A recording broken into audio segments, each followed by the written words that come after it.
A recording of this meeting will be made and shall be held for 30 days as public record. Please stand for the pledge of allegiance.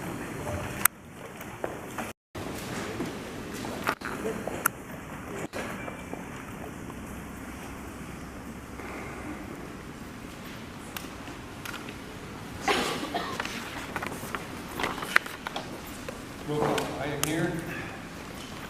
Johanna is here. The vendor is here. Marques is here. In advance is absent. Student Ms. Gaddis is here. And Marques is done.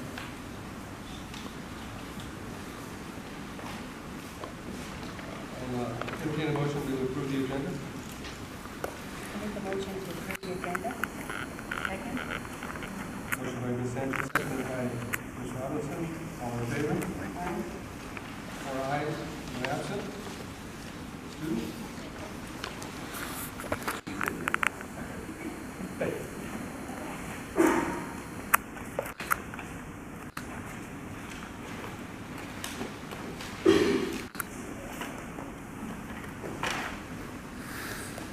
Members of the public can address the board on any items within the jurisdiction of the board by submitting a presentation request to the secretary. Members of the public are strongly urged not to mention personnel by name, as are reminded that they do not have immunity from legal action. If personnel are in, the board may limit each speaker to 3 minutes, with a total of 20 minutes per topic.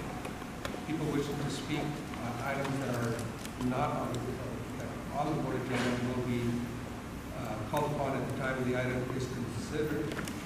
People wishing to speak on items that are not on the board agenda will be called upon at this time. Since the board cannot generally take action on items that are not on the board agenda, such items will be referred to the superintendent for handling. And we have Cathy Nelson.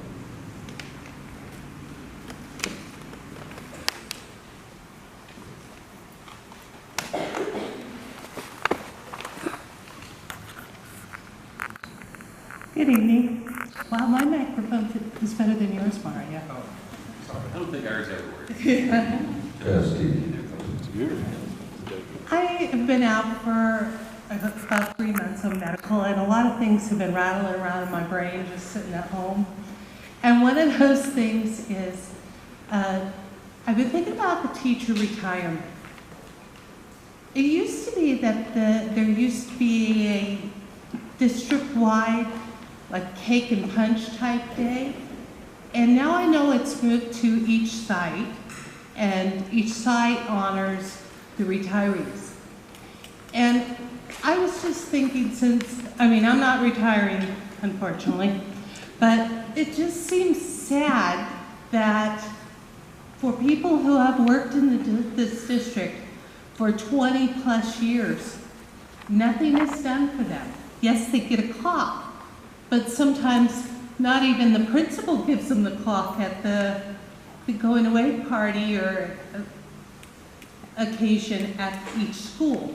I know it might have been that people weren't attending, but I know for me, I have held several individual retirement parties for people, just, to kind of give them a pat on the back. I just feel bad that people have worked for this district for so long. It's like nothing happens. It's like, don't let the door hit you on the way out. So that's just something that I've been thinking about. But I really do think the district should do something for retirees. And another thing that has been bothering me, other than the PIPs and the STIPs and all those who have lost their positions this year, we have quite a few people who have grown up in this community, have gone to school, come back to work in our district, and all of a sudden they're leaving. And they've been with our district for many years. And they have been given opportunities to work at other places. One thing that really upsets me is why don't we ask people? Like, I know on the base or something, if you leave, you have a debriefing or something. Why don't we debrief some of the people who are leaving to understand why they are leaving? A lot of us, we all have the rumblings and everything we know, but why doesn't the district ask why? It might help us. Anyway, that's enough thing.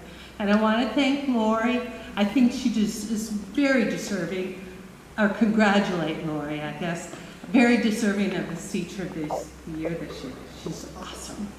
Okay, thank you.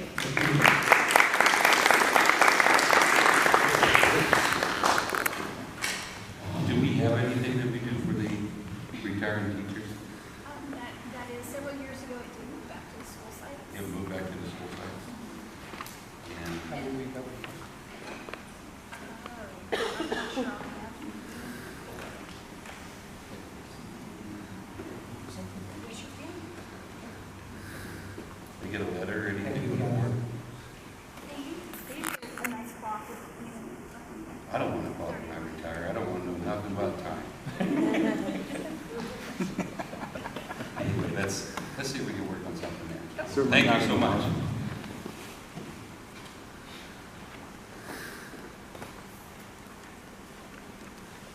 Hey, it's me, student.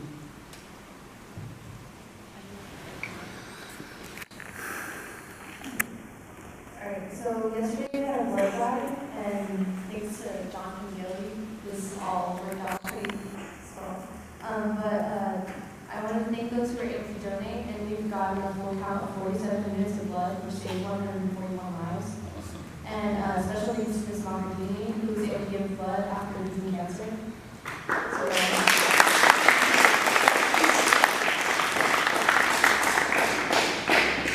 our ASC applications are due Friday and we haven't gotten any this year.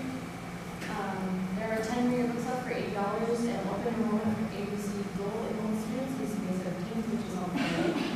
And a lot of students, Dutch students, are Alvarez on that day, and a lot of them are really happy about that. And to ask them how retirement is. And thank you for listening. Hey.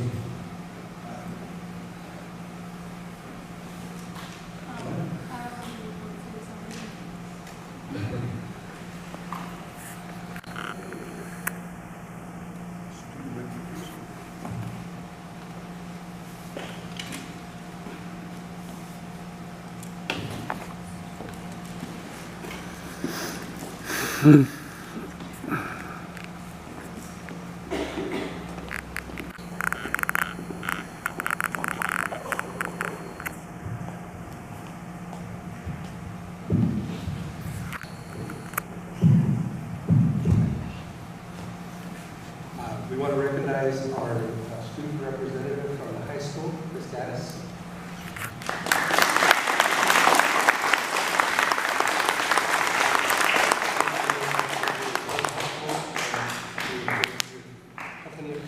Hopefully next year you can come join us again.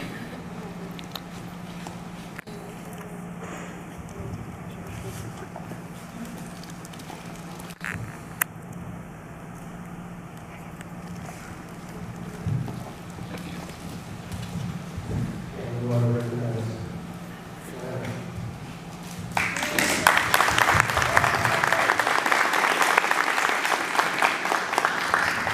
Thank you for helping us out here and helping take back what we say here to your students. Thank you.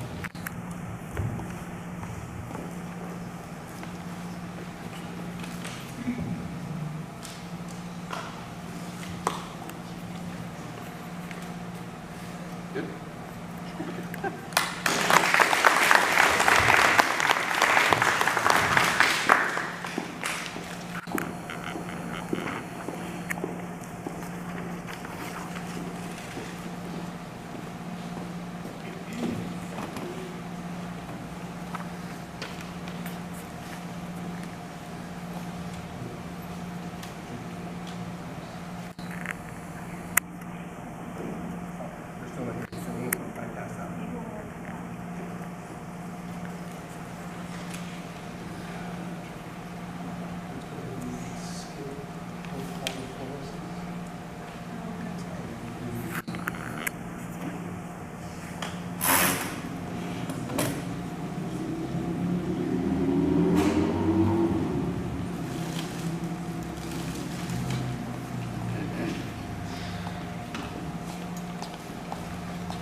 out of order just a little bit. Our student is on his way. So, yeah, Mrs. Horton, come on up.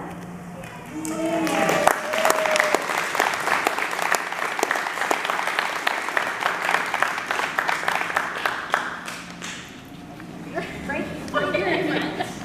So this is Mrs. Horton. She is our Southern Kern Unified School District Teacher of the Year. Laurie Horton has been chosen as our Teacher of the Year for the Southern Kern Unified School District. She's been a teacher in the district for the past 22 years. She actually started a couple of years prior to that as a substitute teacher, and then she worked a partial year, and then she left for a couple of years. I think it was to Virginia. Yeah, back to Virginia, and she came back to us. 17 of those years were in first grade.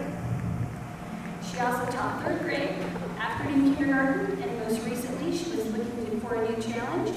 She taught Project Lead the Way.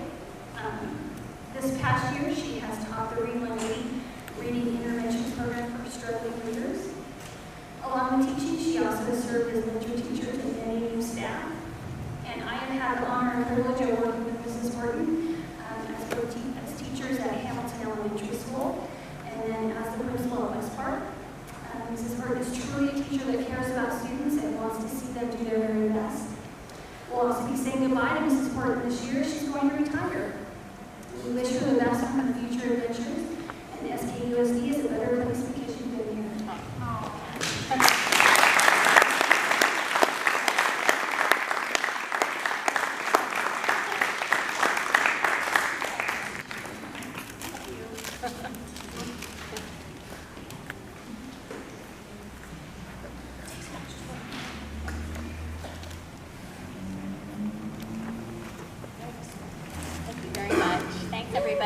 I'm proud of the work we've done here all these years, and you know, this is Roseman Elementary now. It wasn't Roseman Elementary when I started, and you know, there's a lot of good here, and this is one of my former students, Johanna. So that's the kind of thing that, you know, makes it all so wonderful. So anyway, it's been great. Thank you, everybody. I appreciate it.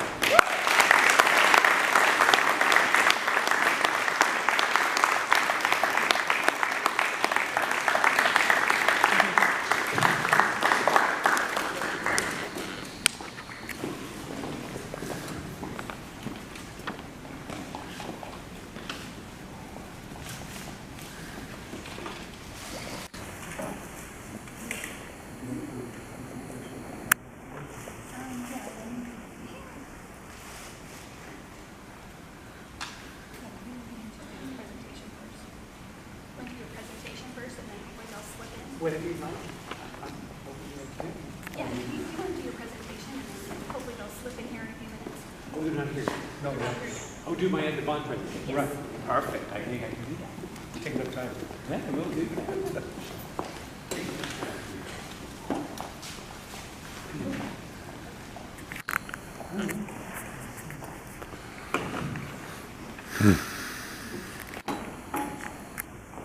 Hello, everybody. My name is John Greenlee, and I am with CFW Caldwell Florist Winters. We have worked with the district for many, many years, assisting the district in procuring state aid funding and assisting with your bond elections. And we currently operate as your financial advisor. And so once a year, I like to come and just give you an update at primarily looking at your tax rates and what's going on with your bonds. And also, we have some other applications for state aid that we have been working on. And again, to give the board a little bit of an update. And since I was here doing the scholarship, we thought it would be a good time to do that as well. So, with that, give you a little bit of background. The district currently has 3 elections outstanding, one from 2002, one from 2008, and then one from 2014. And all of those were passed, and currently, 2002 have all been issued, all the bonds have been issued, all the money has been given to the district, and the 2014, all the money has been given to the district. And however, there is a small little piece, about 3.1 million of bonds from the 2008 election that we potentially could be issuing sometime in the next year or so, depending on what happens to your assessed values, and I'll show you what that means. Okay. So what I wanted just to let you know is that your assessed values have kind of grown and then they've kind of slowed down. And currently, as you can see in the last couple years, in 2018 they went up by about 9%, and then last year about 3%. And what we're waiting for, going back to that small $3 million that is still waiting to be issued, what we need to do is we have to keep the tax rate on that election at $60, and we're currently at around $60 for that election. So in order for us to issue those new bonds, we have to have some growth in the tax base. And so we're waiting for that to occur. So if that can occur here toward the end of this year or into 2020, and it grows, let's say, more than 4%, then we'll be able to issue those bonds. And then that money can be used for projects, and exclusively for projects as approved in 2008. So we've been waiting to do that. We thought maybe last year we'd be able to do it, but as you can see, the assessed values didn't grow as large as we thought. But there's been growth. Real estate prices have remained relatively stable. So we're hoping for the best, and we'll see what happens. So in September, October, I'll come back to you and let you know what happened, and we'll see where we stand on potentially issuing those $3 million worth of bonds. One thing I will let you know, and what makes this area very unique, in 2014, you can see your assessed values went up 63%. Almost, I mean, that is a huge jump, and that has to do with the solar and the wind projects that you have in this area. And so that's why we're expecting, because there's other projects somewhat similar to that could come online. And so you have a very unique tax base, one that we can have some fluctuations. So we work very closely with the county to monitor that. Your historical tax rates, as you can see, they have grown here since about 2016, and that has to do with the fact that you had a 2014 election. So starting in 2016, your total tax rate for all three, these includes all three of your elections that you're currently repaying, have averaged, as you can see there right now, around $130. Now, in 2016, the reason it jumped up is because that was the first year that 2014 election bonds were being repaid. And when they're first being repaid, the county will levy a small reserve so that they have extra money in case there's slow collections in future years. So we usually see a little bit of a spike in the first year that an election comes online, but now it's sort of averaged out. So I can tell you if assessed values remain the same and that you don't have another election, it looks like you're coming in at around, for all three elections, at around about $130 tax rate. And that $130 value. So if a home cost, or the actual assessed value, not what it's worth today, but the assessed value is $100,000, you'd pay $136, and it's per 100,000. Okay? And these are all within the limits and what I think had been described to the voters, and we're within what I would call norms of the election. Nothing unusual to speak of. Now, the state aid kindergarten. This is probably the most important of all things that's currently we're working on for the district. The current governor has put forth an emphasis on improving education for the kindergarten and the TK and the K students. And what at the basis of that is ensuring that they have quality facilities. And those facilities have to be to a unique standard different than a regular classroom. And so in his first year, this current year, there was $100 million from the general fund that was set aside to fund these new classrooms. They had a January funding round and a May funding round. And $38 million in January, and now in May, this month, there's going to be $60 million. Just to let you know, of the 37.5 that was available, school districts put in applications of 250 million. So you can see there's a lot of applications and not enough money. Now, in May, this go around, there's going to be about $60 million available. Now, let me tell you that you submitted an application because you had roughly about 8 rooms that were available. I'm going to just jump ahead here real quick and then go back. So we submitted an application on your behalf for roughly about $8.4 million. And that money would come in and would be used to help improve your kindergarten classrooms, okay? Now, there's a total of about 10 classrooms that we were able to identify that needed help. The $8.4 million included both the local and the state contribution because you do qualify for financial hardship, okay? Now, what we found in the January round, those that got the money, there were, like I said, only about 20 districts that received money. The ones that did had high free and reduced percentages as well as financial hardship. When we talked to the people at the state, Southern Kern did not get awarded in January, but you were very close. So we have resubmitted on May 8th, we resubmitted your application again for 8.4. This time, rather than having the 35 million, there's going to be 60 million available. And I'm not supposed to come up here and tell you things are for certain, but I think it looks very promising.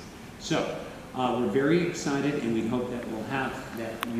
Hopefully we'll get that money from the state in the May round. Now I'm going to go back here. This has been so successful that the governor has said, you know what? In my 2019-2020 budget, not 100, we're going to put forth 600 million for kindergarten. So if you don't, for whatever reason, get funded in May, we have a strong hope that you probably get funded in this next year. And so it's a high priority, it's a pet project of the governor, and one that I think has been well received, and the fundamental thought coming out of Sacramento is that children need, especially at that age, have the right environment, the right facilities in order to have solid education going into elementary, middle school, and high school, and that it starts at a young age.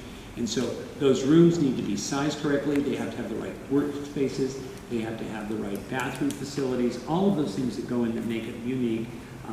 And so I think it's a great initiative, and one that I'm hoping that your district will receive these funds.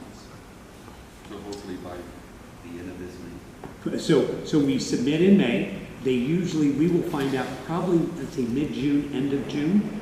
And so it takes them a few months to go through it. Now they have doubled the funding in this round. So we're telling our clients probably in July we'll find out. It could be a little bit sooner, but by July, and hopefully I can pick up the phone and call the new superintendent and the CBO and say, I got $8.4 million for you. That would be a great call to make. Okay, so that's what I'm doing today. And again, I just wanted to take the time to update the board, let them know that we are continuing to look at opportunities to refinance your bonds to help lower your tax rates. We do that every year. We've done a few of those 3 or 4 years ago. Currently, there are no bonds available to be refunded. We're going to continue to hopefully get some good, strong growth in the assessed values to issue the new bonds that you have. We only have $3 million left to issue. And then lastly, I hope that the kinder grant program comes through and there's more money here for you to improve on an already very beautiful school. I have to tell you, my first time to be in this room, I've been to so many of your board meetings in various locations, and this is quite impressive, very nice. You have a wonderful facility. So your hard work, your elections, and your bond money obviously is working well, and it's good to see it. So, and I can wait until they do arrive. If I have to wait a little bit of time, no problem at all. Okay, thank you very much. Oh, are there any questions at all? Again, this was only informational, but I am here to answer any questions that you may have. Okay. I have another question. Please. So, even if you put the 2 bonds together, $11 million, not enough to build a whole lot of buildings, so what would you use to? Well, you're talking about the $8 million, that what you do with them is that you would then do some refurbishing or what we call modernization to help upgrade those existing classes. They are sized according to what at least state standards to build, it wouldn't have to be a big building, but it should be able to build at least 8 classrooms for that amount of money. So the average classroom, we were saying, costs around $800,000. And so that's kind of the math. So now, yeah. So sometimes there's a lot of rooms in exactly. I would agree. Now, so as you know, the cost of building a classroom and building a schoolroom is up to a much higher level and standard DSA approved, all things that are out of our control. I understand what you're saying. Sometimes we all scratch our head, but it's intended to be earthquake proof. There's a lot of things that go into that. But that's the allowance, and that's what the standard is. So that's where the money comes from. Thank you. Thank you.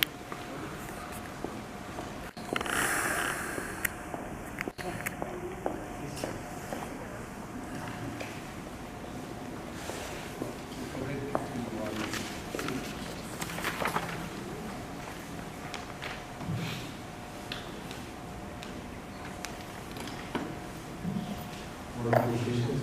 I wanted to thank everyone for coming today, and thank you for your support. I especially want to thank Laurie Horton. Thank you for your service. We really do appreciate what you're doing, so thank you very much. Kern Nelson.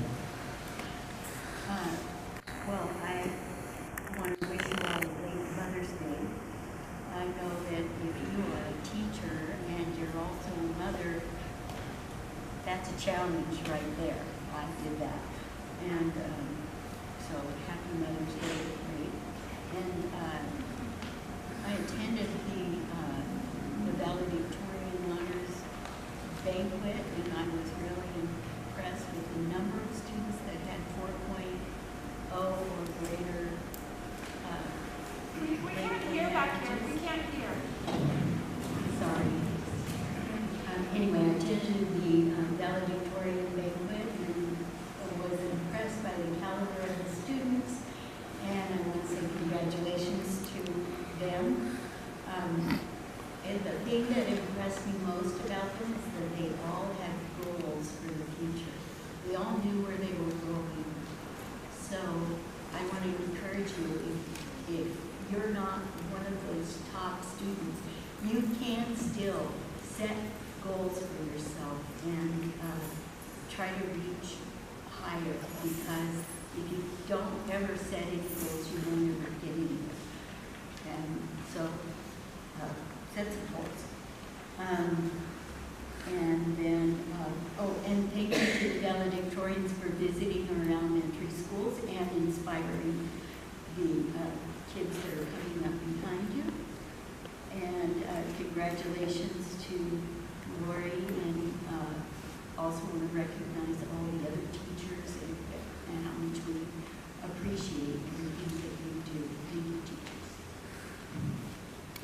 I want to say thank you for everybody that showed up tonight.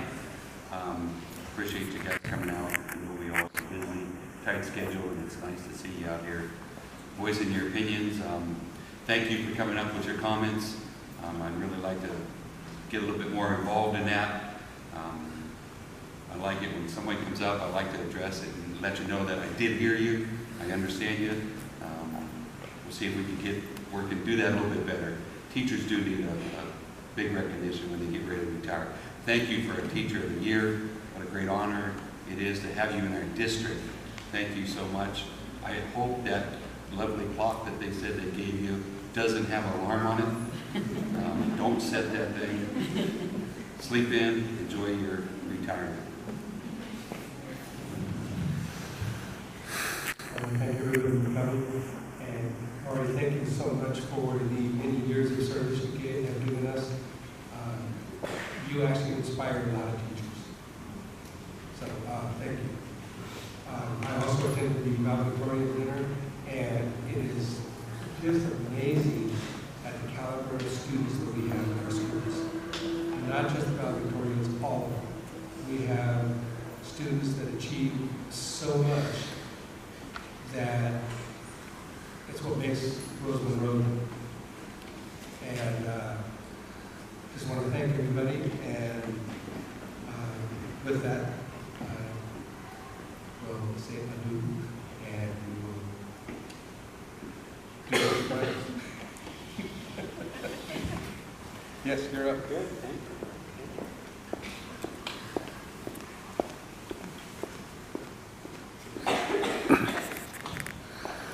Twice in one night. I always love to talk, so this is I've hit the jackpot here. Again, my name is John Greenlee, and now I am representing what's called the CFW Foundation. So we're a very small private company, and the founders of our company based our company very entrepreneurial, a lot of hard work. Many of us who work at CFW come from very humble beginnings, and so we have set up this foundation to help our clients, the school districts that we work with, have a special scholarship fund for special individuals within the district, within the student body.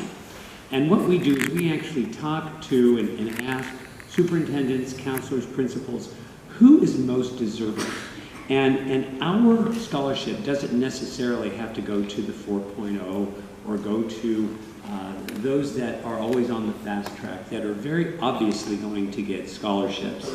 It is really intended for those that have overcome challenges and hardships, and those that may be economically disadvantaged, but show promise and have a lot of qualities, hard work, perseverance, things of that nature. So it's a very special award, and one that when I read the stories, I'm always very, very moved by them. And we know who the recipient is this year, Abraham Grimes. And before I invite him up here and give him his award, some of the things that they've said about him that really stuck out to me, and I think it's important for you to hear it because it is indicative of this community. You know, talking about a teacher saying how, you know, we've grown up here. I was walking in, a gentleman said he's lived here his entire life. You know, that's what this community is all about. But they were just saying that he displays his faith through his words and actions in and out of the classroom on a daily basis. And so words that really resonate with me is his faith in his actions. And that's always what makes a difference, is you can have a lot of words, but it's actually what you do with those words and how you conduct yourself. In addition, they have to write something in a little bit of paper, a little bit of an essay. And those are always very telling. And here's, again, what stuck out to me is I've read this, and this is his words. Even if I don't become a successful millionaire, I want to at least repay their kindness by taking advantage of the opportunities bestowed me. And in addition, I want to better myself and give back to this community, which so gracefully assisted the Grimes in times of need. And so, you know, obviously this community has helped this family, has helped this student. Without the support of a school district, of classmates, of teachers, of counselors to be there to support. Even myself, I lost my mother at a very young age, and I knew what it takes for us to be here. There is an old saying, it takes a village to raise a child, and that gets so overused, but in this case, it so much applies. And you all should be very proud that this is the type of student, the type of individual that you're turning out in your community. You're investing in your community.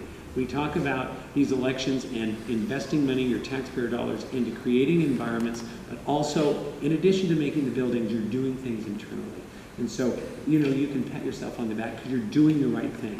Because if these are the type of students that are turning out today, that means the future's bright, and I can rest assured, and we all can rest assured, that the world's going to be an okay place. So, enough out of me, and I would just like to take the time right now to award the CFW Foundation Scholarship this year to Abraham Grimes, $2,500.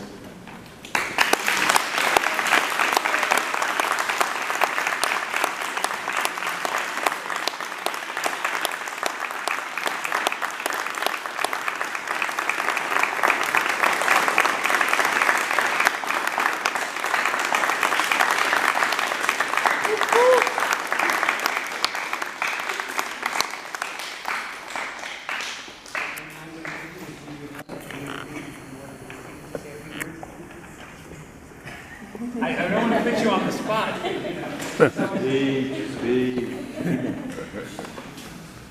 I would like to thank you all for allowing me to have this opportunity to speak to you. I very much appreciate all the effort and work you put into my upbringing and my future. And I just want you to know that this is home, and I do appreciate everything you guys have done for me. And I hope to get back in the future as much as you guys have put into my life. I would like to put into your children's or your children's lives. And I do appreciate everything you've done.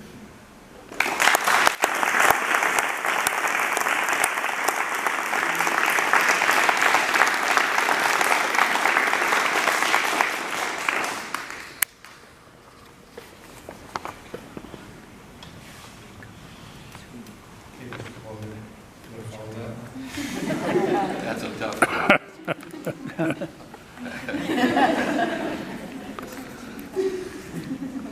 Oh, goodness gracious. Congratulations, Abraham, as the teacher of Abraham, and you were such a squirrely, skinny little kid. And what a man. So many of the Grimes family. This is an award for Abraham, but it's Leonard and the entire family. It's just fabulous.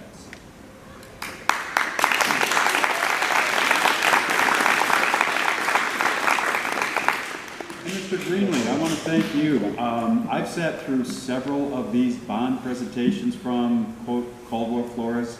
This was by far the most informative of them.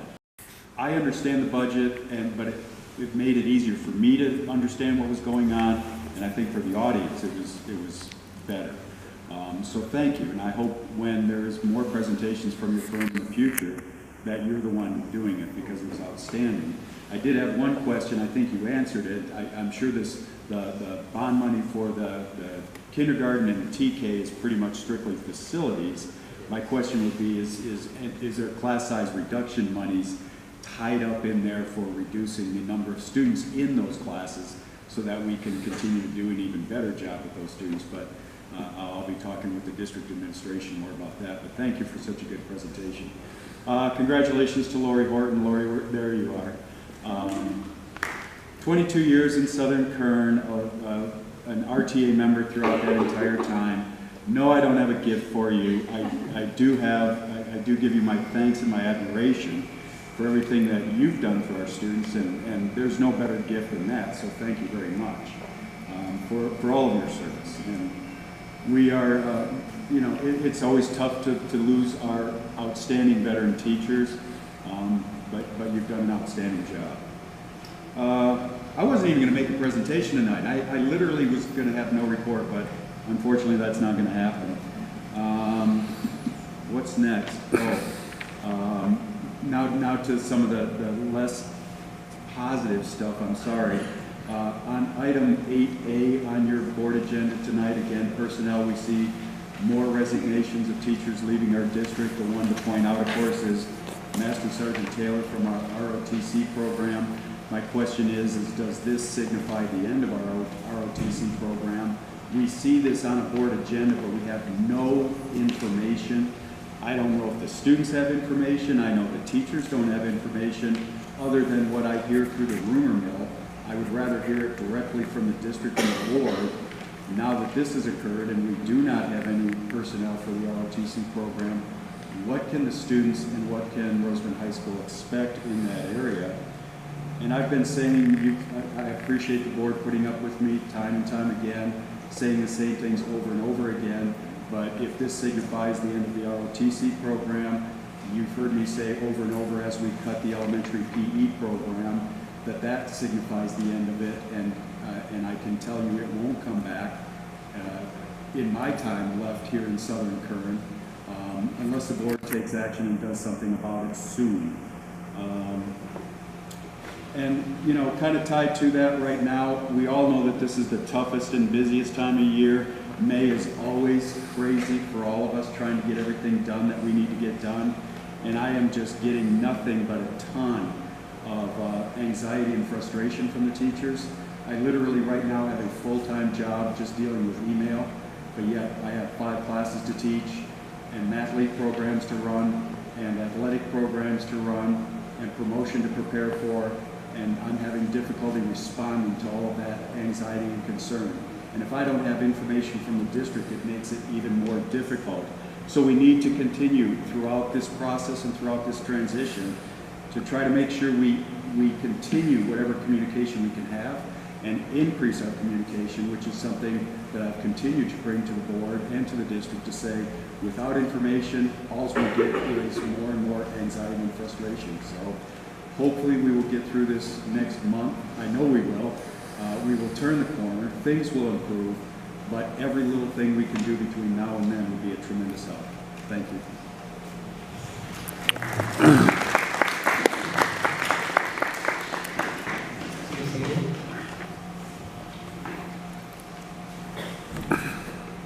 Hello, everyone. It's nice to see such a large crowd come out, and come to our board meetings, stay informed, and support, some of the great things that are happening. Congratulations to the entire Grimes family. You guys, I only hear wonderful things about the entire family, and I hope, in my years, I get to meet more of you guys and, work alongside you. Congratulations to Ms. Horton. I had the pleasure of working with Ms. Horton in one of my first few years, and she definitely makes you feel welcome and as a part of the family, and you'll truly be missed. But we wish you, a wonderful retirement. As far as CSEA, part of everything, there's not too much to report at the moment. It's been one heck of a year, everybody. It's been scary. It's been difficult. A lot of people have lost their jobs. It's been very hard on everybody, from Leanne having to take a large blunt of, our frustrations. And I want to thank you for being strong with us as we work through a lot of it. All the way down to, our classified staff, who is, taking a large blunt of some of the cuts and difficult parts of the financial end of things. But I do want to be very optimistic that next year is going to be great. There's a lot of changes, a lot of positive changes, but SKUSD it's my home and my family, and I love everybody that I've had the pleasure of working with, and I hope you all have a great summer, and we come back stronger than ever, more of as family, with more communication and transparency, and we can all move forward together. Thank you very much.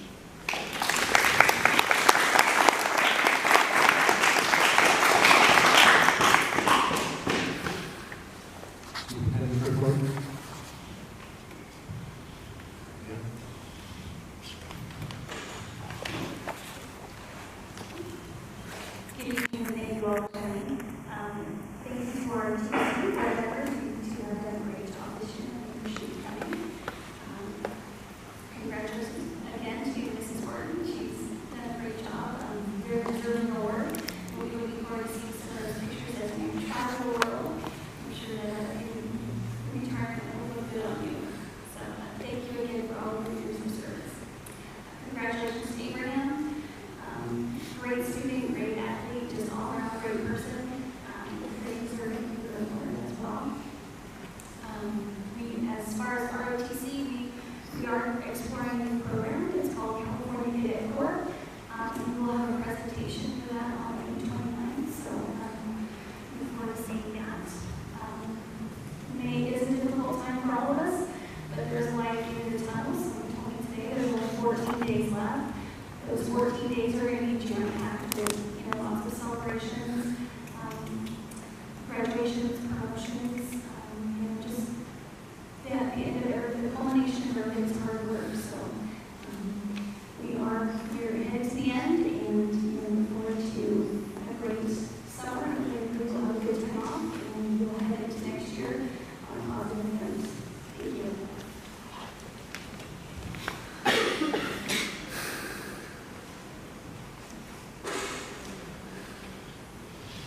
Consent items A through H.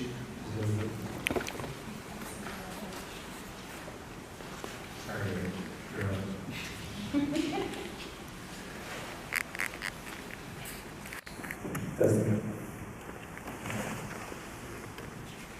So yesterday we got word from DSA that our project here was accepted and complete. So the final design, did have the change orders, they accepted. There's no more work to be done according to DSA. So we'll be able to file for our hardship through the state. And hopefully we'll get that filed by the end of this month with the help of CFW. And that means about $11 million that the state will be on the hook for that they owe us on this project. We're working with the county to find a date that they may pay that, and it depends on when they sell bonds. So as you hear, bonds are being sold from the state. We'll move up the list to get that project by the end of next month, we'll know if we'll get funded for the bus grant, for the electric bus grant. They're finalizing the contracts with the bus manufacturer, so we'll know by the end of next month if we get any of those buses. They're expecting about 75 buses per region, so we should be entitled to maybe 3 or 4, and that will pay for the charging stations as well. The governor came out with his June budget revision for next year, or his May revision for next year, and this will change again by June. So $70 million increase in LCFF funding for this year, a $63 million decrease next year for LCFF, and that's because ADA throughout the state is just dropping. There's fewer and fewer kids going to school in the state. It's only $1.9 billion increase in LCFF funding next year, which is basically the cost of living that the state says they will increase that state funding. So we can't expect any new money.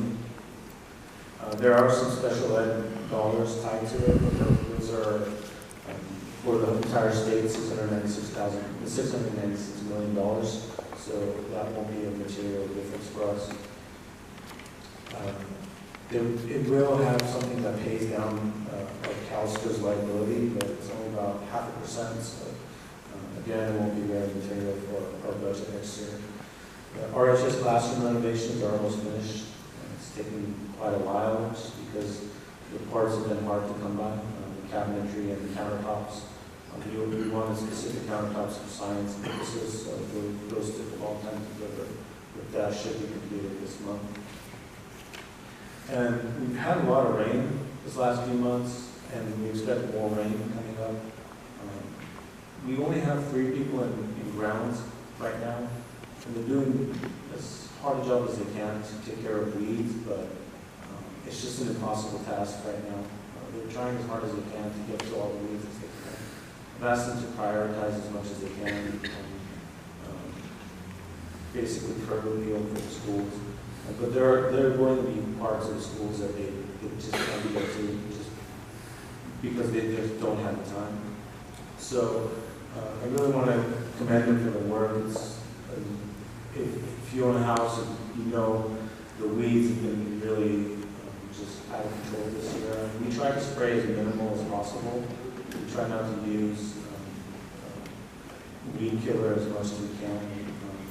We try to just remove the weeds as they can. So they've been doing a really good job, and football season will be coming up around the corner, so that's going to take up a lot of their time. But they've been really doing a great job. Bear with them in terms of weeds.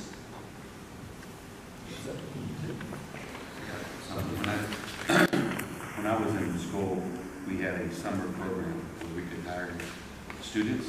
Is that still available? When it was state funded, we could hire a student. I picked weeds all over the place at this school when I was a kid. Is that something that we can find out about? Yeah, summer programs to hire students. It is something that many school districts do. It's not a practice that we've done over the last few years, but it is something that many school districts do. Things like helping out in the bus yard, or helping in the office. It is a possibility. I never got the office. I got the weeds jobs. It's paid on an hourly basis. Yes, it's out. Yeah, you got paid hourly. So, there is a program that we could check into, and maybe maybe get some of these? We can explore it, but there's no state funding for it. There's no state funding? No. We would have to find a way to fund it.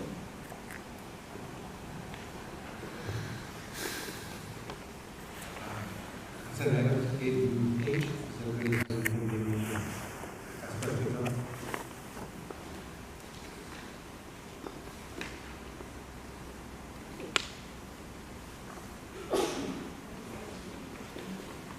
Can you just explain a little bit of the contract for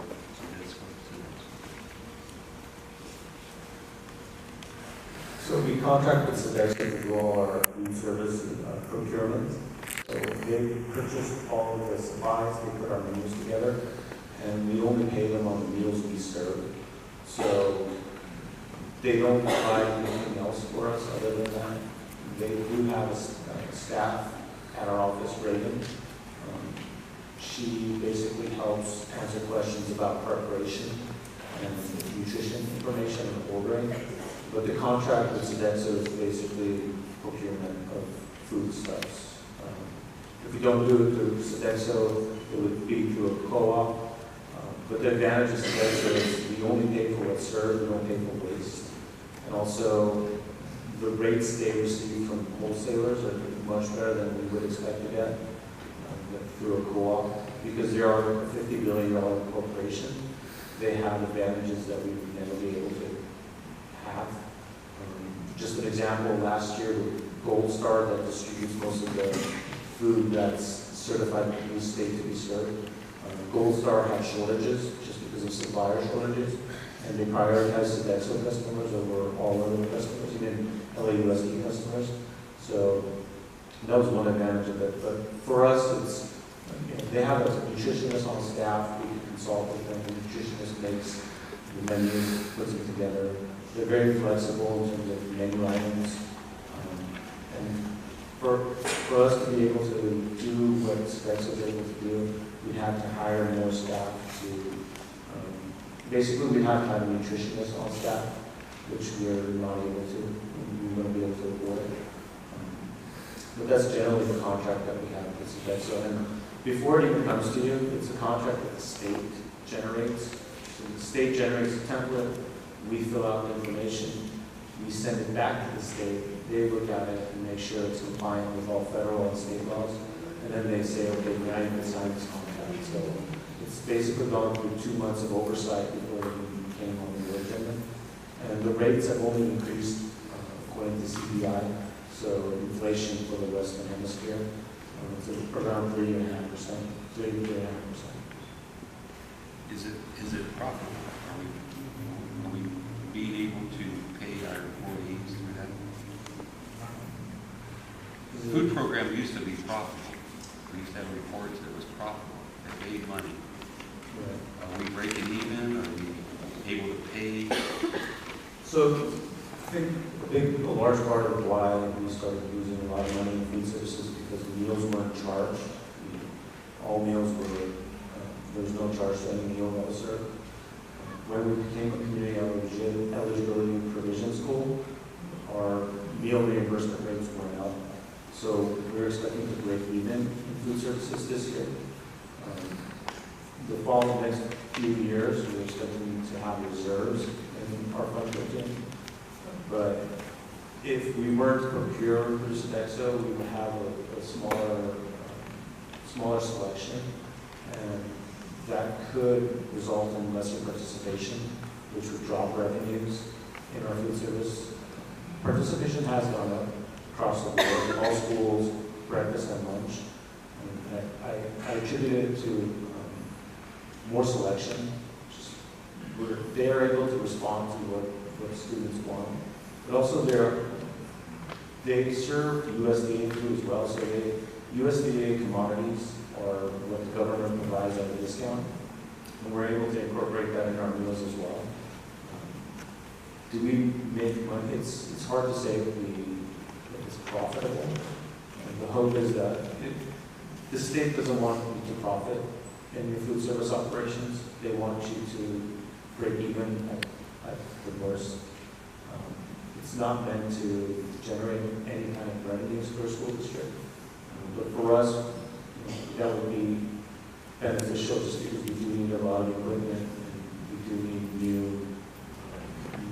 new furniture for our cafeterias. We need a new cafeteria in the high school, to be honest. So for us, it would be an advantage just because we can purchase new equipment. But in general, the state frowns upon you making money in food services.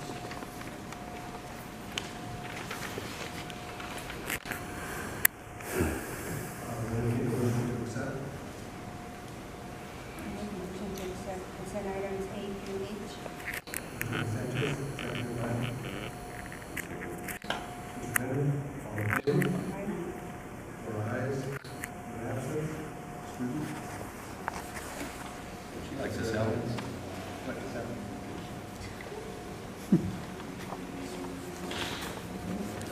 Presentations. Title I program evaluation of Rosewood Elementary School. Mr. Meza.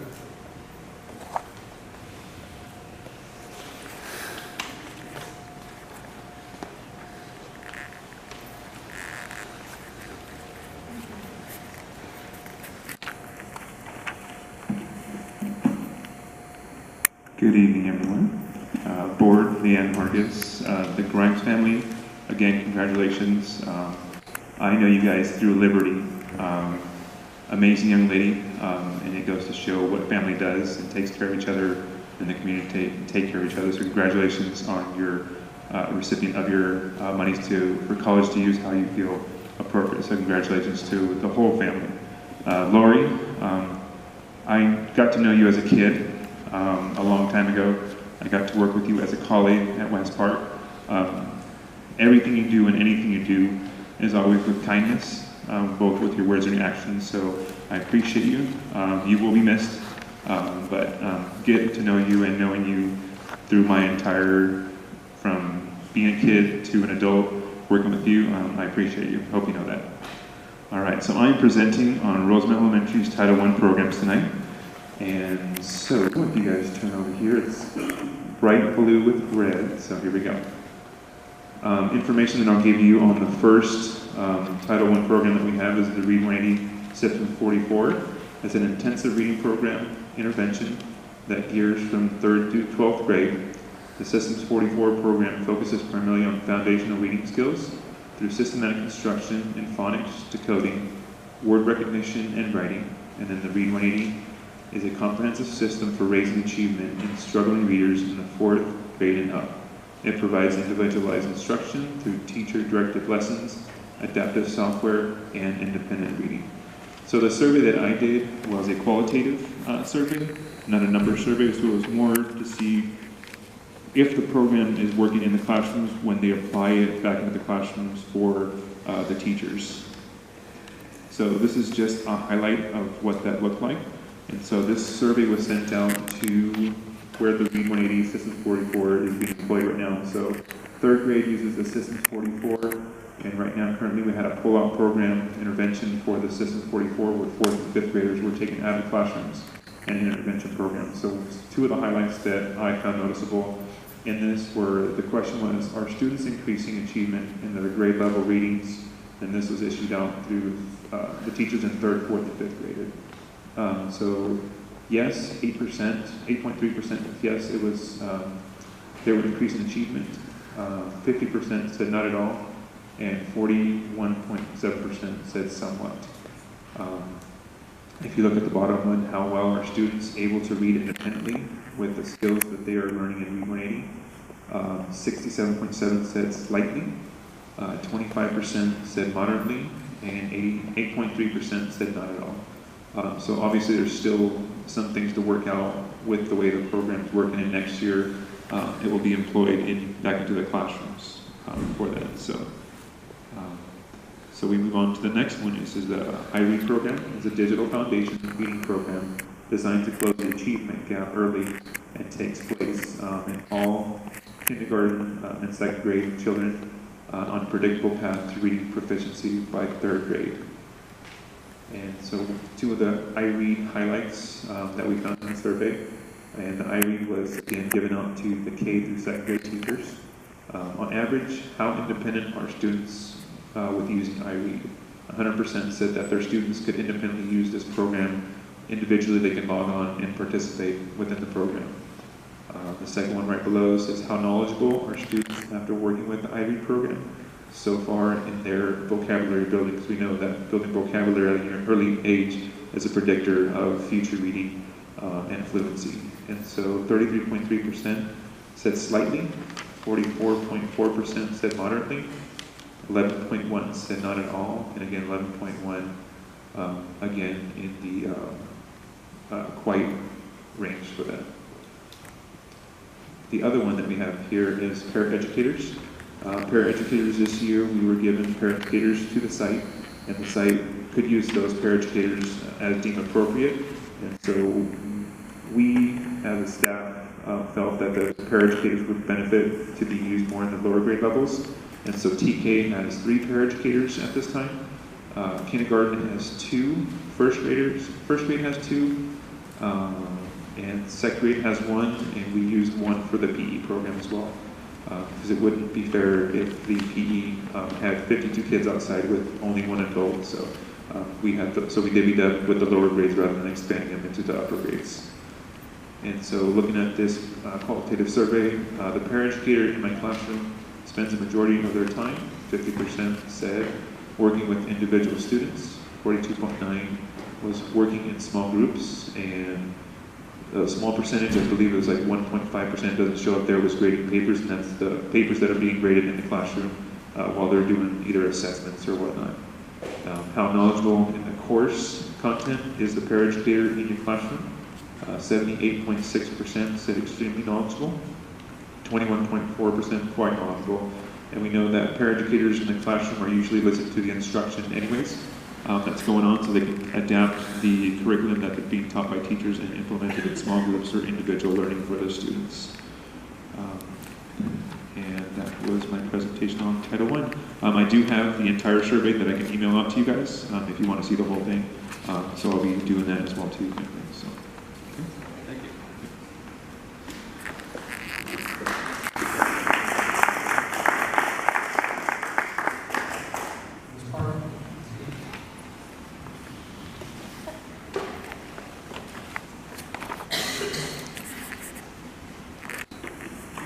Good evening, everyone. And I would like also, I'm very familiar with the Grimes family and known them since they were little.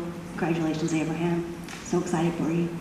And Mrs. Horton, who I have known the entire 22 years. She's been here working together. I can just tell you that it's been an extreme honor to be able to work with you. And I have learned an extreme amount from her professionalism and how she is with students. So thank you so much for everything you've done for our schools and our community. All right, now on to our presentation for tonight. So this is our presentation on Title I effectiveness of programs. And I did mine a little bit differently than Mr. Meza. Mine is mostly just based on the actual data that is shown for improvement. But we'll start off with what are we doing at West Park with our Title I funds. So our Title I funds are also at Rosemont Elementary School. They are used for classroom paraeducators. We have 5 for grades K through 2, and then we use 2 paraeducators in PE. So there's 7 total paraeducators at West Park currently. The other things we do are our iRead program, just as Mr. Mason talked about, in our kindergarten through 2nd grade classrooms, System 44 in our 3rd grade classrooms. And that is, we do what's called universal access, where 2 teachers are doing System 44 with about 18 students. The other students are leveled, and they do different activities that could be enrichment or working at whatever their ability level is in reading. So it's been a really effective way for them to do that. Our Read 1A program, this year, Mrs. Horton has taught that, and she has just done a phenomenal job working with those kiddos, and really, when you see the data, you'll see that she's just done a phenomenal job. Next year, we're going to be putting those into the classrooms, just like System 44 is into the 4th and 5th grade classrooms, so they'll be doing that universal access time as well. And you'll see that It's effective. Our System 44 within the classroom settings has been effective. Maybe not quite as effective as the pull-out program, but it's been extremely effective. So I think that we can see still a lot of growth in our students through that intervention program within the classroom setting next year. We also have accelerated reader, IXL, math, and in English language arts. Some of our Title I funds goes to parental engagement, so I'll talk a little bit about that. And also attention to attendance is one of our ways that we communicate with parents about attendance and trying to get our kiddos to school. So I wanted just to give a little bit of information on how that has impacted our school. So moving on, classroom paraeducators. One of the things that Mrs. Marques tasked us with at the beginning of the year is how are we going to specify the effectiveness of how the paraeducators are doing in the classroom? So my leadership team got together and we created a document to track how those lower performing students are doing from the beginning of the year till the end of the year in several different areas. One of them is looking at their benchmark assessments, looking at how they're doing with their math facts. Those 5 or 6 kiddos that were the lower performing ones that the paraeducators worked with the most. They did work with other kiddos as well, but we really wanted to focus the data that we were looking at on those 5 to 6 students in each class that they worked with on a daily basis. So some of the things that they were working with them on were for English language arts, their sight words, reading fluency, letter recognition, and sounds, reading comprehension, and many other areas of English language arts.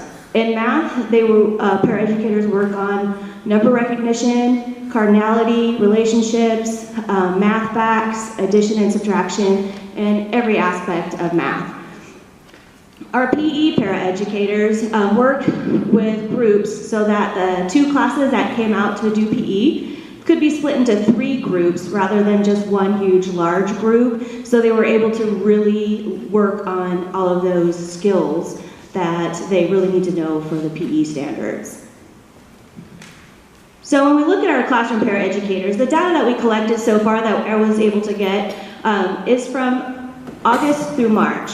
Now when you look at the data that is up here, we're talking about the average growth of those 5 to 6 kiddos put together from where they were at the beginning of the year to where they are now. So in looking at that, that's not saying that they only know 41 sight words. That's that on average they know 41 more sight words than they did at the beginning of the year. So from the data we collected, in kindergarten, the 2 paraeducators that worked in kindergarten, we were able to see from our ELA benchmarks an average growth of 111 points, and that's a standard score. They do the early literacy test, benchmark in Renaissance learning.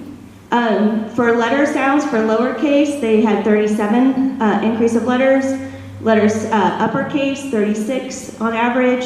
Sight words, they on average increased by 41 words. Number recognition, 23 numbers, and cardinality, that is knowing that the numbers match with the amount matches with the number, they were increased by 13. In first grade, from August to March, we saw an increase on the ELA benchmark of 180 points, fluency of 29 correct words per minute on average. Our benchmark for math was 110 points on the standard score increased. And for the addition facts and the subtraction facts, they went up 85 to 76% on average. So they could have scored higher than that, but what they learned, the increase from where they started at the beginning of them to the end was 85% and 76%. And now for the second grade classrooms with 1 paraeducator. When you look at this, you think, oh, the 0.8 grade equivalency means 8 months. So when they get to 1.0, that's 1 year's worth of growth, which is what we would hope to see at least in every one of our kiddos. So those lower performing kiddos for ELA were at 0.8 grade equivalency average growth from August to March, and that was done, those assessments for the benchmark were actually done either at the very end of February or the very beginning of March. So you're like at 7 months to the beginning of the 8th month. So that's a pretty good amount, and you can estimate that at the end of the year, they would have at least earned that 1 year's worth of growth, if not more. So that's looking pretty good. For fluency, we've had an average growth of 46 correct words per minute. And on the math benchmark, we're at 0.9 grade equivalency. So they were actually ahead of where they were in that time of the year as far as growth. In addition, facts and subtraction facts, same thing as with the first grade.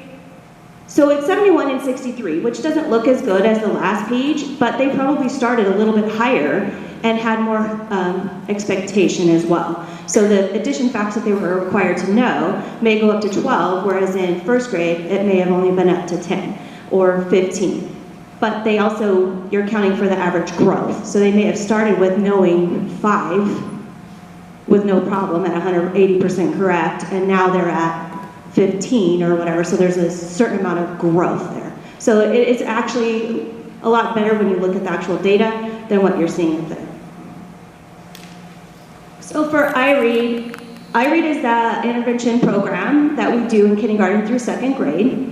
And if you look up there at the top part, it shows that there's 3 levels to iRead. Our students on average, if you look in the middle row for daily use, it shows you how many minutes per day they used it. The next one shows the total sessions per student and how many weeks, days in a week they typically use the iRead system. At the bottom is the more pertinent information. So for the completion of the software, you'll see that in kindergarten, they're basically starting from at the very bottom. They were able to successfully complete, 40 of them completed series 1 through 6, 37 through 12, and as you look up there, you'll see exactly how they're, I don't want to read them all to you, but you'll notice that as you go into 2nd grade, they're going from the beginning of the series, and more of them are successfully completing the higher number of series. And many of them actually test out of the program, and I don't have that information up there.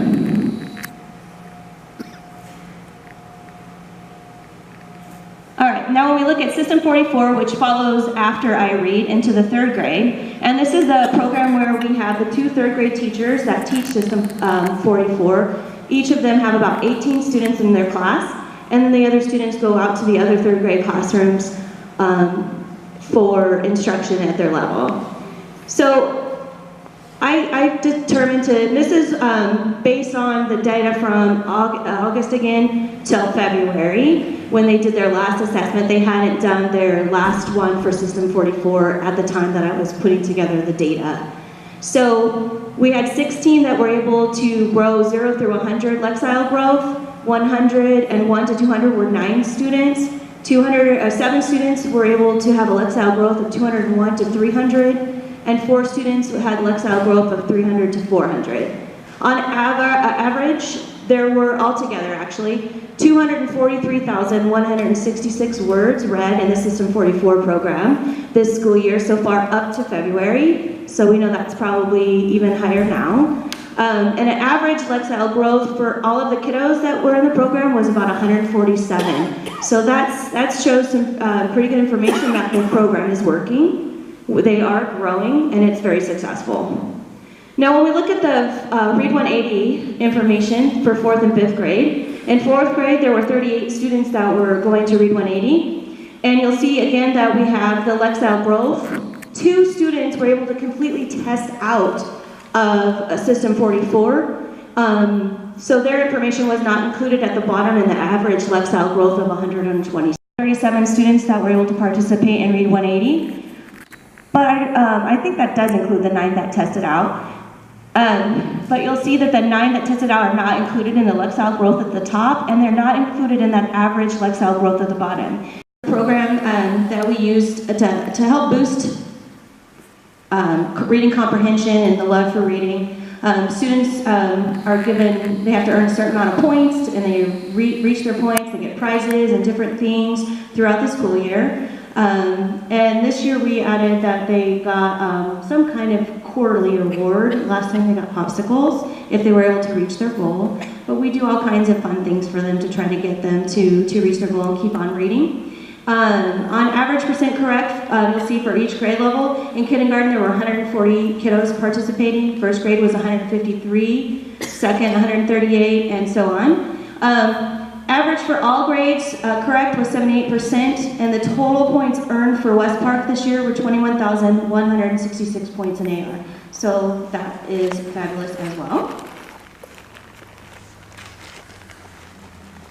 And IXL is one of the interventions we have for our kiddos in math. It's probably the only one that I have data on right now, other than our paraeducators. And this is information from August to May, and it will show you how many of our students were able to in each grade level, how many skills they practiced, how many skills they were proficient at, and how many skills they were able to master. So as a total school, we spent 3,476 hours on IXL math. Skills practice were 23,124. We had students be proficient in 13,225 skills, and they were able to master 9,247.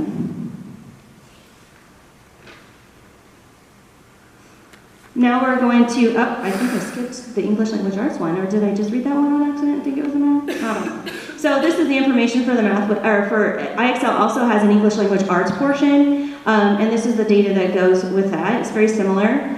And you'll see that there was 18,280 skills practiced, 11,505 skills that were proficient, and 6,381 skills that were mastered in the IXL English Language Arts program.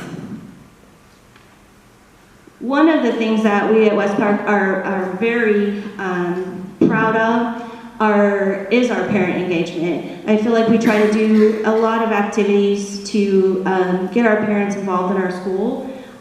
Some of the things that we do are, of course, our back to school night, and it'll tell you how many people we've, on average, or this school year attended our different events.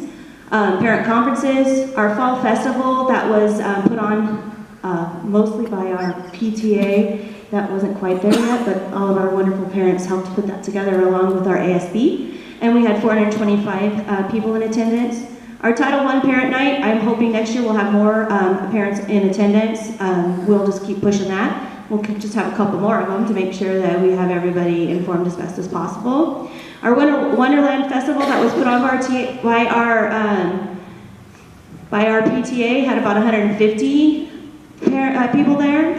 Our TK and K at both school sites put together 2 parent nights. One was for literacy and one was for math. On average, when I say 20 families, that doesn't mean just 20 people. That means that we had like a parent, a dad, at least one of the parents, and several kids from each family. So there were quite a few people, and I probably underestimated on the amount of families that attended rather than overestimated. So they were very successful, and the kiddos were able to take home lots of great activities and skills to learn. So our Sweetheart Dance, one of the things that we started this year, we brought back our PTA. They were established finally in November, and they've been a huge asset to our school. And we're looking forward to more and more people becoming members of our PTA. We've had about 10 to 15 people on average at our meetings, hoping we'll boost that up next year as well. Our school set council meetings, each year we have about 8 to 10. This current year, we have 123 parent volunteers that were approved to volunteer. We have 78 volunteers who regularly volunteer on a regular basis, who have spent about approximately 6,200 hours helping to volunteer in our classrooms this year.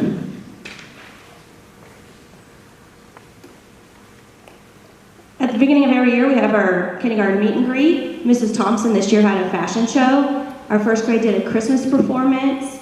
Second grade had a Chinese New Year where we invited parents to come and they hang out and watch all of the kiddos walk by. I think I did a Halloween one on there too, but I don't see it. Our first grade groups had a Halloween costume parade. Severson's class did a parent class. She had 2 different events. One was a class play, and then she also had a parent day recently to thank parents for all of what they do for her class.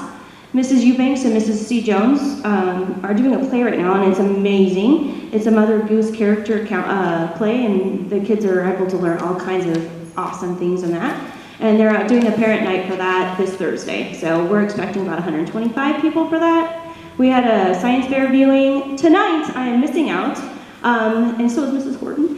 It is our West Park night at the Jet Hawk, so that's where Mr. Shevlin is this evening. And we had 400 tickets that were given out, so that's another really big, huge parent event that we do. We do our Student of Month awards every month, and we have about anywhere between 30 and 45 parents that show up for that every month. We do our quarterly award ceremonies, and our cafeteria is always packed.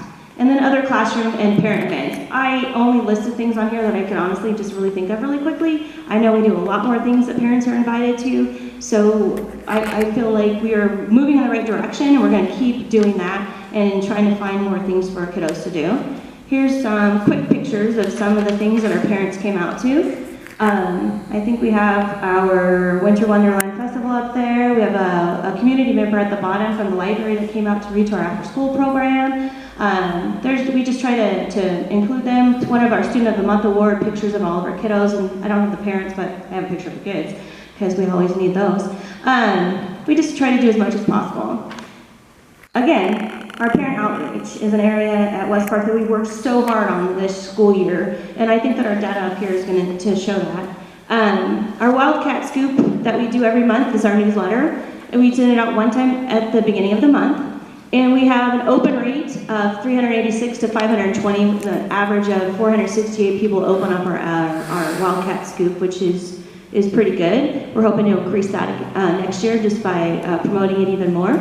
Our website, we update it once a month, or actually more than that, I just updated it yesterday. And this, just to kind of show that there's been a little bit of improvement from the past. In 2017 to 18, last year, there were 34 visits on average a month. This year we have 385 visits to our website every month. Total visits this school year was 5,335, and we had 11,444 pages that viewed.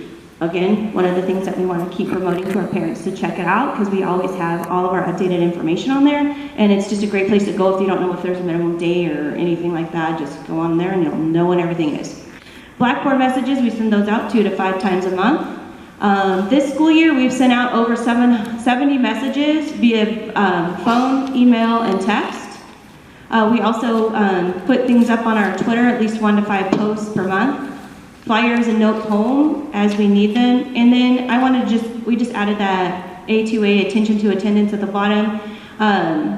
The letters go home, I don't think they go home weekly, they go bi-weekly. I messed that up. Typo, sorry everyone. So we've sent home so far this year 1,024 attendance letters. We've held at West Park 252 conferences, either on the phone or in person with parents to talk about their attendance. So as you can see from our data, we at West Park are building bridges to success. And just thank you everyone for putting up with me and listening to this really long thing. Sorry. Thank you.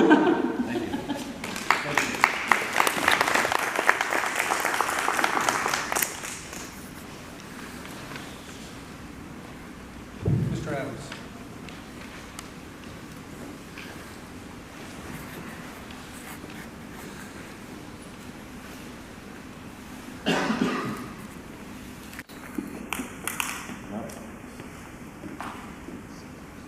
All right, for Tropico, we started our intervention system back in 16, 17, technically the year before we started building it. It won a golden bell pretty quick.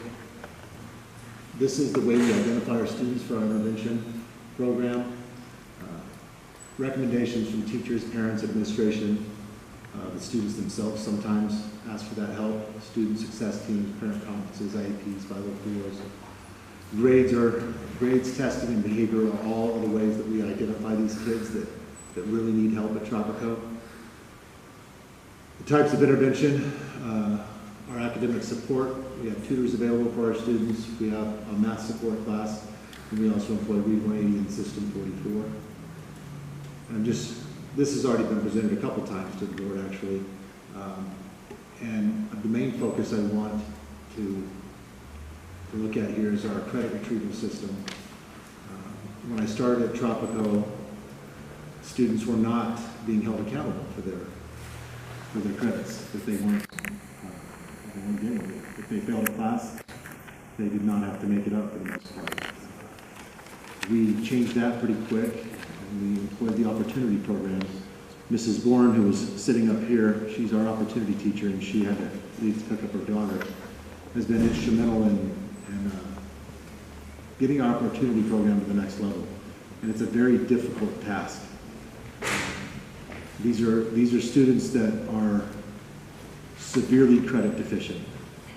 The bulk of our Title I funds pay for this opportunity program, and we squeeze every ounce out of this class and this program that we can. The opportunity program itself, our priority is 8th grade students who are 20 or more credits deficient, but it's also, it's a place where we can experiment with some students that are in very unique situations. We had a student that came to us from one of our elementary schools who was going to be a 14-year-old 6th grader. And that's not a great place to be in. He had some difficulties, some health difficulties when he was young. Was encouraged not to start school until a year later. Then he was held back. So that domino effect brought him to Tropico as a potential 14-year-old 6th grader. And we placed him, his scores were high enough that we placed him in 7th grade and used our opportunity program to help him with 6th grade material. He's struggling a bit, but he is going to be able to promote to the next grade, to the 8th grade. And hopefully by the end of his 8th grade year, he has mastered all the material so that he can promote to the high school. And that's something that we were able to work with Mrs. Marques and Mrs. Bourne to set up a very unique situation.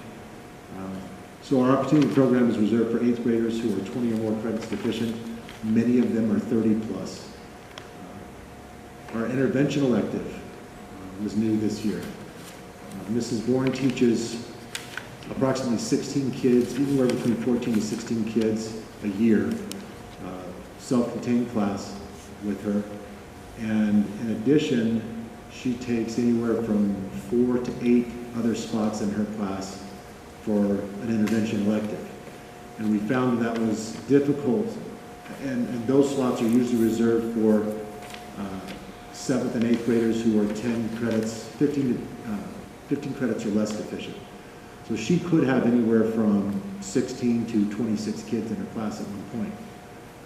And they all work on our A+ program. We also added 2 intervention electives. We have 2 core teachers right now teaching intervention electives. And they cycle kids through. As soon as the student is done, they can go back to a regular elective.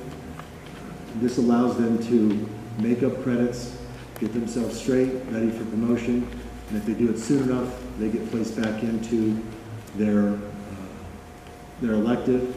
Some of them wish to stay in the credit retrieval class and use it as a study goal.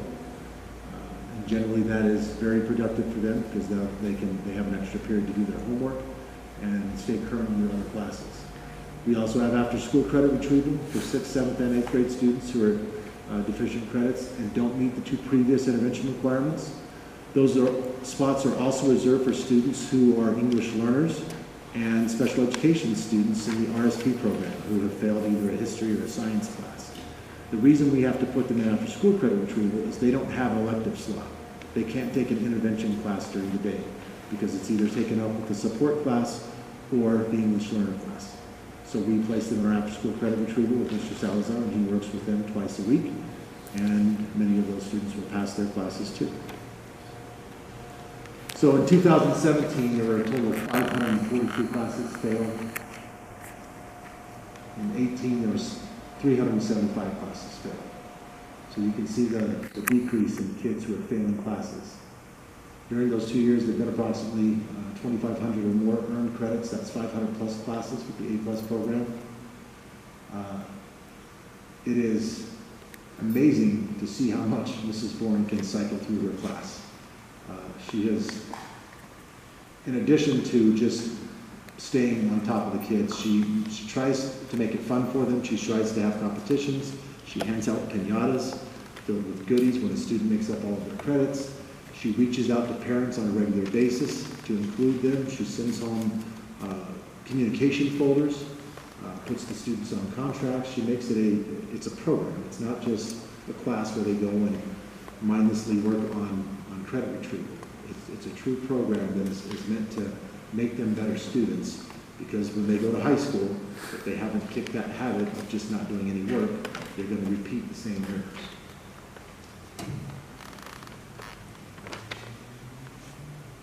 So this is an ultimate second chance for many of our students.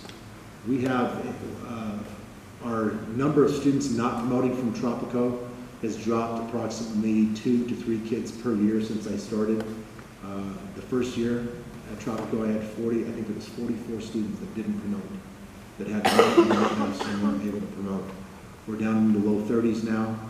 We haven't quite got our list ready yet for this school year, but each year it's decreased. Anywhere from 2 to 5 students per year.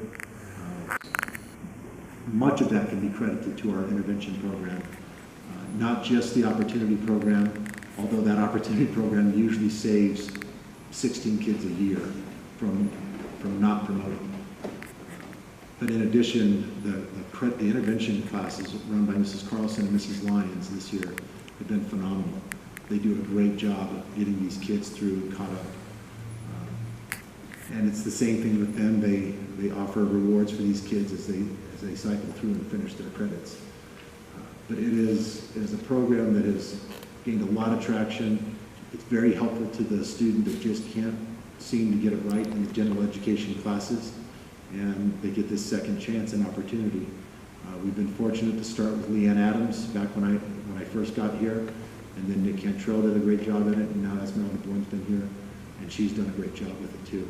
So it's not just the program, it's the people that we employ as well that have committed themselves and truly committed themselves to being a champion and mentor for these students that they just struggle. And there's a large variety of reasons why they struggle. The opportunity program gives them a little second chance at promoting to the high school. And that is Tropical. Thank you.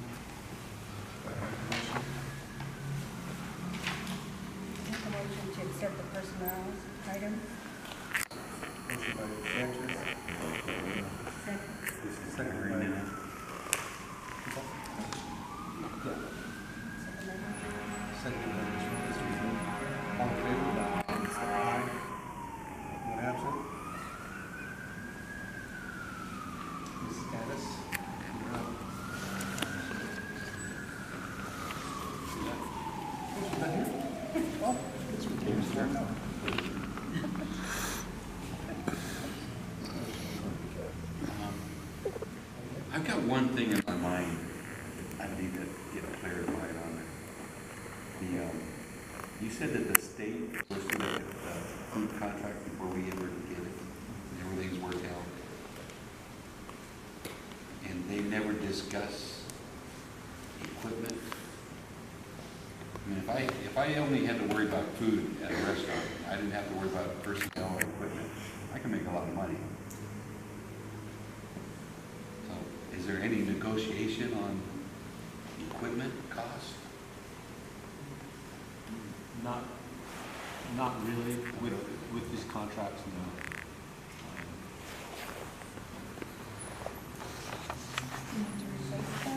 Yeah, replace equipment when it failure. I mean, no, we own all the equipment. And we maintain it. We maintain it. We own it. These contracts are really just for the food procurement. Just for the food. Yeah, the state puts out a grant they put out a grant every year to pay for new equipment, and it cycles through, so I think every 4 or 5 years we're eligible for that grant. I think our eligibility is coming up soon. So there is about $100,000 towards equipment costs. Right. A mixer or something. But generally this contract, they want to keep it strictly only food procurement.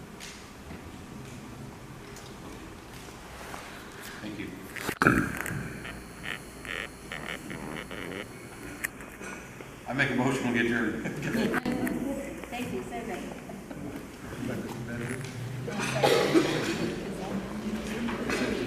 All in favor? 4 ayes.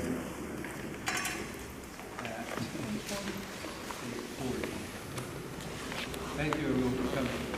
No, I don't. I don't. Well, congratulations on receiving the award. Thank you. Have you ever won it before? Oh, no. Oh, No?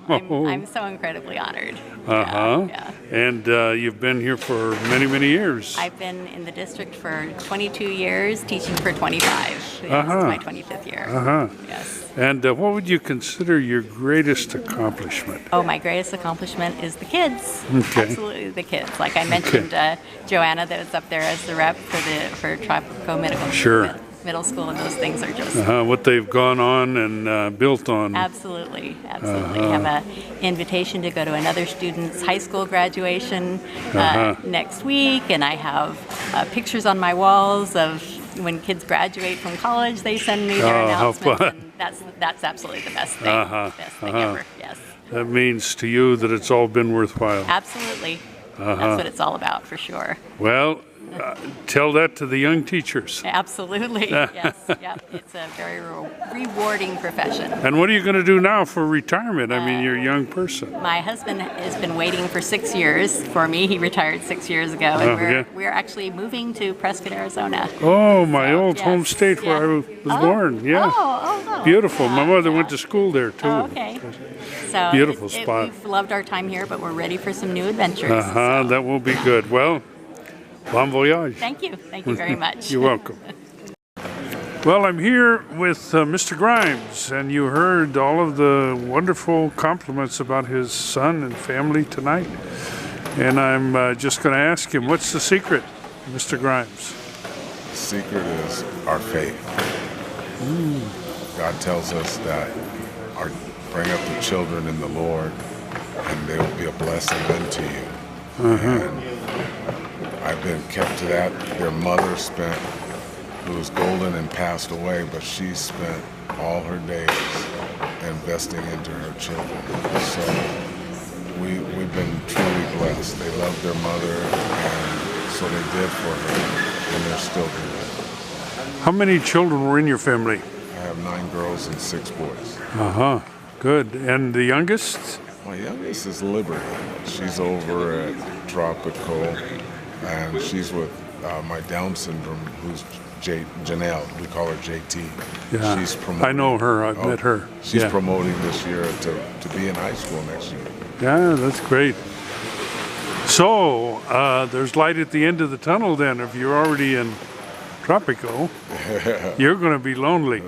No, I have 13 grandkids already. Yeah. But no, Abraham, he has been a bright. I'm going to miss him. He's my youngest son, and he's going to Arizona State University Tempe in the fall. And we're excited about that. If he gets drafted because of his baseball bonus, we'll be doubly excited about that. Sure. We'll see how things. God is the reason. Well, he had good numbers. I made note of some of the numbers that he had, and he's productive. Yeah. He was voted to the All-State selection in 2018. Yeah. And all these 4 years. But more than that, he was a campus life leader on campus. Junior deacon in the church. He's been a great help to his dad. And that is most greatly appreciated and will be missed. Yeah. Well, congratulations again, and all the best wishes for his success and success for the kids coming up. And the grandkids are a joy. I have 15, and I enjoy them all. And the people that are pessimistic about the future, I'm not. These grandkids have so much energy, and they're so smart. They're not going to lose. They're not going to fail. They're going to Well, if they see got it through. parents and grandparents like you, they're definitely way ahead of the game. Oh man, they can't wait to show me what they know. Thank you. You